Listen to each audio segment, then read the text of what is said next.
Henry VIII cured a woman of madness so he could behead her. The first time English law had to be rewritten to permit the execution of an insane person, it was rewritten for one Tudor lady in waiting. Her physicians were the king's own. Her treatment was a precondition of her death. This is the case file. Russell House on the Strand. December 1541. Wood smoke and stale beer. A coal hisses in the grate.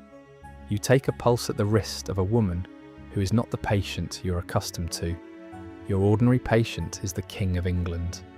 You attend his ulcer, his sleep, his days of black temper. You know the body of Henry VIII, the way a household servant knows the floor plan of a house.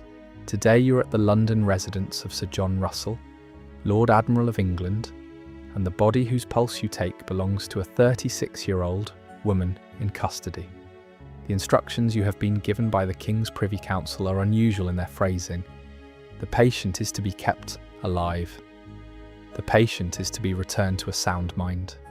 The reason for the second instruction is administrative. Under the common law of England, as it stands in December 1541, the patient cannot be hanged, cannot be beheaded, cannot be tried, cannot enter a plea, cannot be lawfully executed in any form. The principle is over 800 years old, articulated by the jurist Bracton in the 13th century, and carried forward by every senior English justice since. A person of unsound mind is not, in the language of the common law, the proper subject of a criminal sentence. Your job, in plain terms, is to remove the obstacle. The patient is Jane Boleyn, Viscountess Rochford. The diagnosis, recorded in the council registers, is fits of frenzy. The treatment will succeed. The execution will follow within 9 days of her release. There is a version of this story where Lady Rochford is the villain, the wicked Lady Rochford, the bawd of the court, the woman who whispered against her sister-in-law, Anne Boleyn, in 1536, and then procured Catherine Howard's adultery in 1541. 2 betrayals collapsed by tradition into a single character flaw. That version was written for the first time in 1576, 34 years after she died, in a marginal annotation to the second edition of John Fox's Acts and Monuments. The Tudor state itself did not call her wicked. The Tudor state called her, in the Bill of Attainder of 1542, that bored the Lady Jane Rochford, the only word with rhetorical flavour in 3 pages of prosecution Latin. What this episode is not about is the legend. What it is about is the case, how a 36-year-old Tudor lady in waiting in custody decompensated under interrogation, how the king's physicians treated her, and how, for one woman, in one Act of Parliament, in 11 days of January and February 1542, the English state had to rewrite 800 years of common law to lawfully kill her. The Tudor state kept more paperwork than any monarchy in 16th century Europe. Subscribe and read it with us. The Privy Council minutes, the physicians' instructions, the statutes of the realm, the dispatches written home by the imperial and French ambassadors, who happened to be sitting in the same court when the law was rewritten. The case file is in 3 movements. The patient's antecedents, what she had survived to arrive in that bed. The acute episode, what happened to her in the Tower in November 1541. And the intervention, how Henry VIII's government, faced with a defendant the law would not let it kill, wrote a one-woman statute that would. The patient was born Jane Parker around 1505 at Great Hollingbury in Essex, second daughter of Henry Parker, 10th Baron Morley. Her father was the kind of courtier who survived 4 Tudor reigns by being too useful as a translator and not consequential enough to be killed. He survived, his daughter would not. By age 15 she was at the Field of the Cloth of Gold, attending Henry VIII's first queen, Catherine of Aragon. 2 of the other young ladies in waiting on the English side, that summer of 1520, were Mary and Anne Boleyn. The 3 of them entered the same court at the same age. a future queen, a future royal mistress, and a future case study. Around 1525, Jane married George Boleyn, Anne's brother, a poet, a diplomat, a courtier on the rise. The marriage settlement, located in 2007 by her modern biographer Julia Fox in a previously overlooked archive, indicates that her father paid a substantial dowry. Nothing in the surviving record suggests the marriage was unusually unhappy. Most of what was later written about it as unhappy was retrospective, generated to explain what came next. For 11 years she lived inside the most volatile court in Europe. She was at Calais in October 1532, when Anne was officially presented to Francis I as Henry's intended queen. She was at Anne's coronation in June 1533. She was at the christening of the future Elizabeth I 3 months later. She was briefly banished in autumn 1534 for plotting alongside Anne to remove a rival from the king's bed. The rival was unnamed in the surviving sources. The plan failed. Anne was untouchable. Jane was banished and quietly readmitted within months. The lesson she absorbed at 29 was the one her later case file would turn on. The Queen could survive what the Queen's lady could not. In May 1536, Jane's husband and her sister-in-law were arrested on charges of incest, adultery, and treason. Both were executed within 6 weeks. The legal record of those trials does not name Jane as a witness. There is no surviving signed deposition by her. There is no preserved letter from her to Cromwell. There is no document, none, in which she names what she had heard inside the Boleyn household. The story that she did, the foundational story of the wicked Lady Rochford, was first written down in Edward Herbert of Cherbury's Life and Reign of King Henry VIII, published in 1649, 113 years after the events.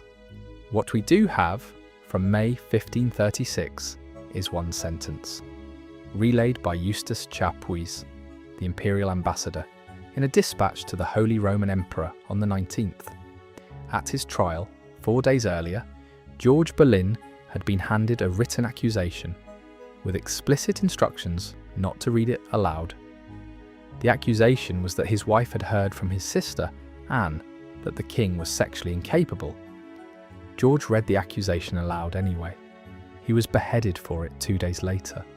Whether Jane spoke voluntarily, whether she was pressured, whether the sentence Cromwell handed George was hers verbatim or his own composition out of a hint, we do not know. The deposition does not exist in any archive. Possibly it never did. What is on the record is the aftermath. She was not arrested. She was not charged. She was not even mentioned by name in the formal indictment. She wrote one letter on the 4th of May 1536 to her husband in the Tower, promising to intercede with the king on his behalf.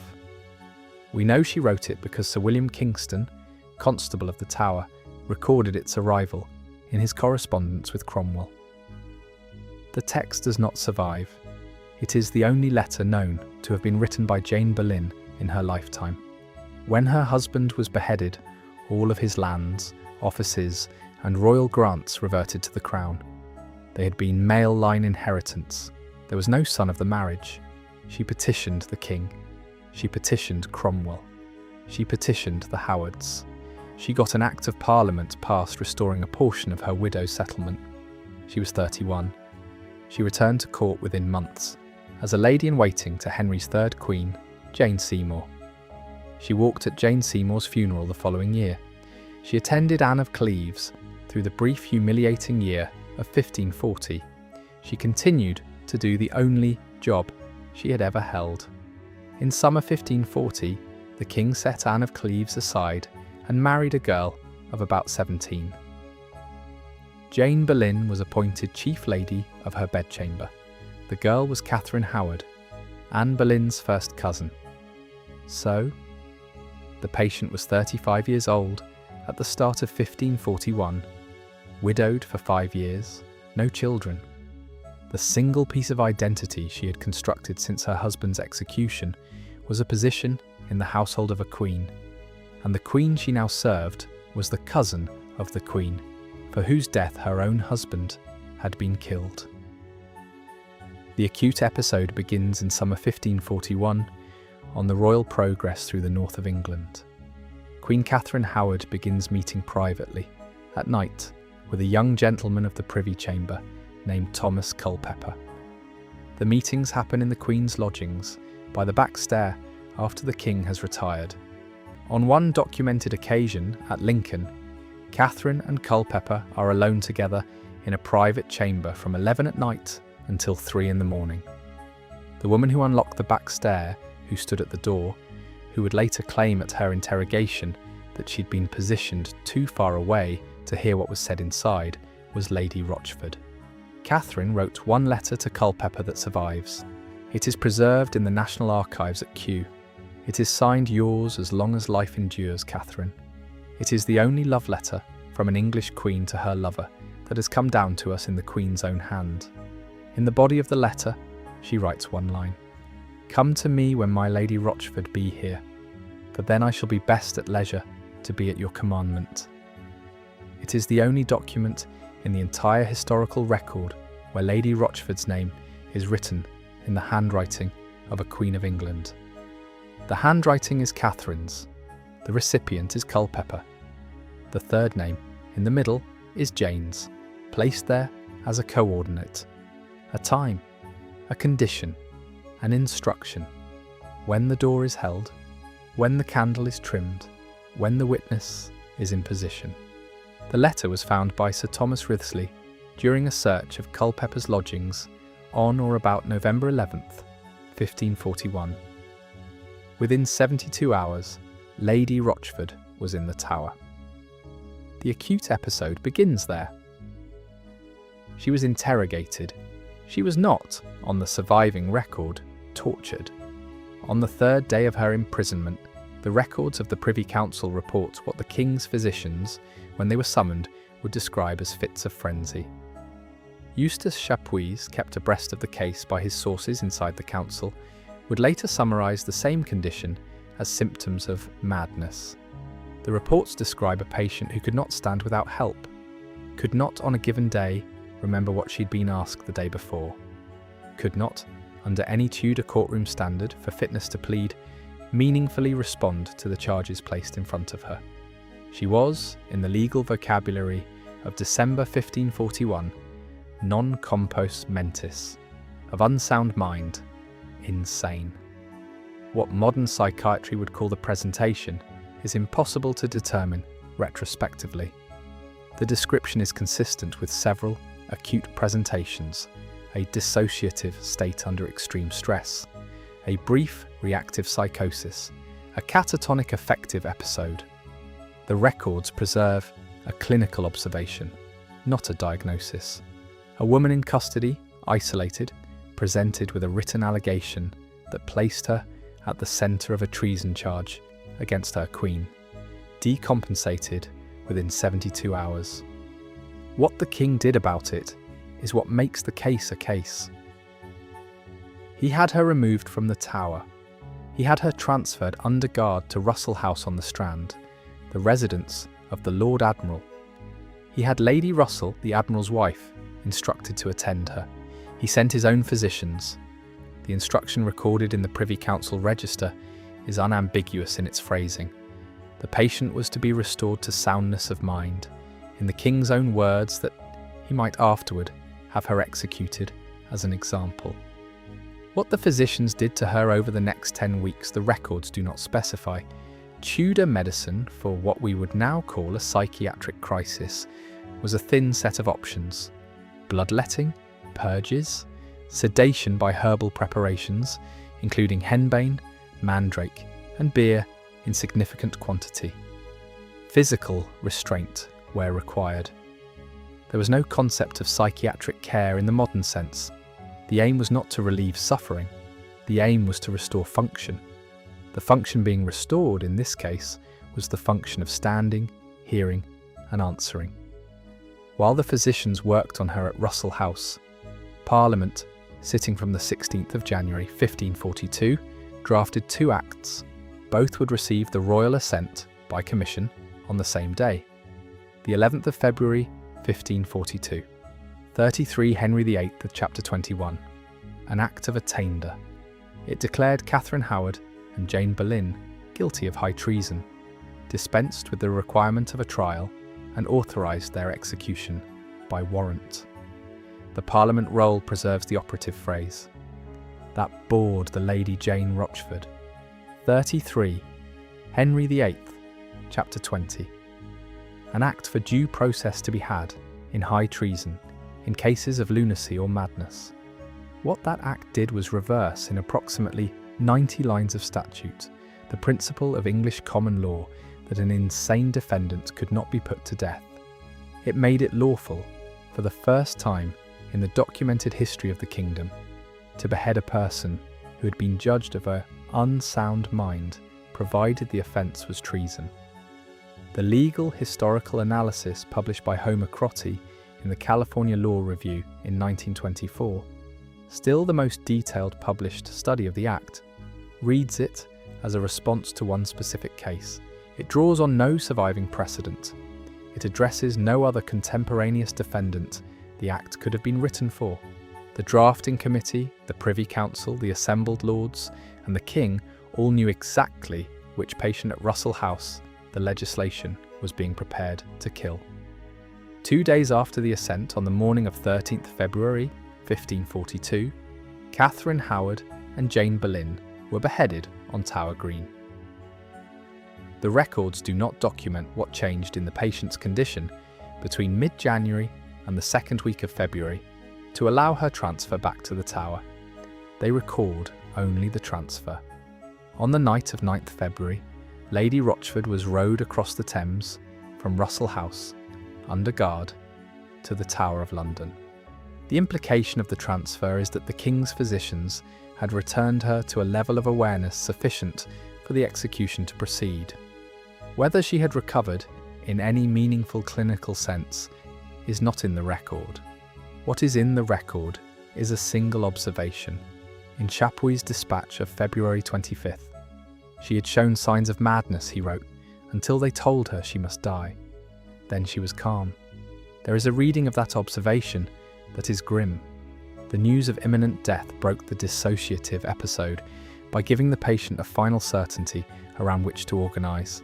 There is another reading that is more grim.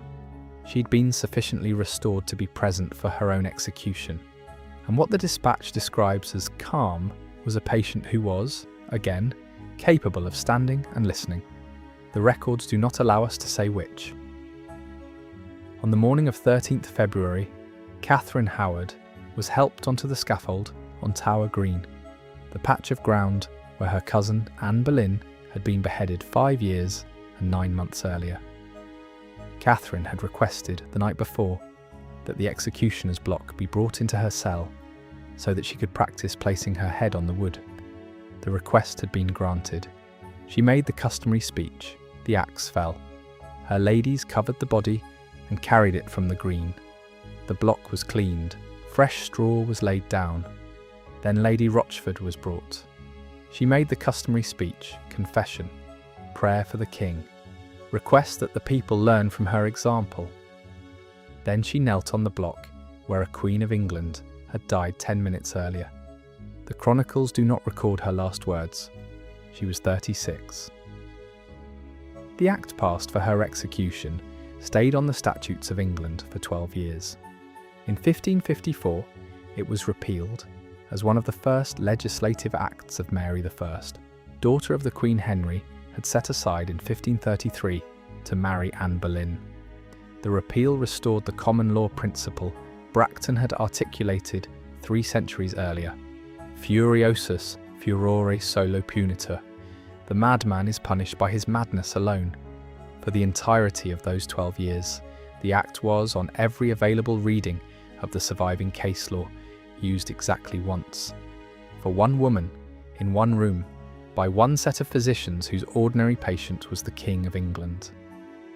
The legend of the wicked Lady Rochford, the bawd of the court, the betrayer of the Boleyns, was built into the English memory across the next 4 centuries by historians working from the Bill of Attainder and from a marginal note in John Fox. The case file was not. The case file sat in the Privy Council registers, in the statutes of the realm, in a Norman French dispatch from Eustace Chapuis to Charles V dated February 25, 1542, and in an obscure American legal historical article published in 1924. The legend grew because the silence was usable. The silence inside her madness was, finally, the only thing about her the state could not get to, until the state's physicians took it from her, and the state's parliament wrote the law that could kill her without it. She is the only patient in English legal history whose recovery was a precondition of her execution. Her diagnosis was the disease the state needed her not to have.